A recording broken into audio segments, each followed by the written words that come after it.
Guys দেখো, আমরা এই সুপার স্প্লেন্ডার ইঞ্জিনের কাজ করেছি, হাফ ইঞ্জিনের কাজ করেছি, আর কাস্টমার সেই সঙ্গে বললো যে ক্লাস প্লেটটা খারাপ আছে। তো ক্লাস প্লেটটা সত্যি খারাপ আছে, আমরা খুলে দেখলাম, মানে ক্লাস প্লেটের এই অবস্থা। আর এই যে হাওয়ার সেন্টারটা দেখো, হাফটা একদম পুরো কতটা ঘেসে গেছে দেখো। আর সব থেকে আশ্চর্যজনক একটা বিষয়, যেটা আমরা জানি যে সমস্ত গাড়ির ক্লাসের হাবের পরে একটা কিন্তু অসার থাকে, এই জায়গায় কিন্তু একটা অসার থাকে, তারপরে কিন্তু হাবটা সেটিং হয়, ঠিক আছে। তো সেই এইখানে যে অসারটা কিন্তু এতে দেওয়া ছিল না, তো এইখানে আমরা একটা নতুন অসার দিয়ে এটা আবার ফের ফিটিংস করব।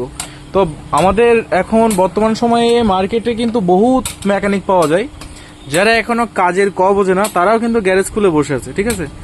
আর তারা আবার অন্যের ভুল ধরে, যারা আর কি নিজেই কাজ সম্বন্ধে কোনো আইডিয়া নেই, তো তারা আবার অন্যের ভুল ধরে যে এই হয়েছে সেই হয়েছে। হ্যাঁ, এই হচ্ছে এখন বর্তমান সময়ের পরিস্থিতি।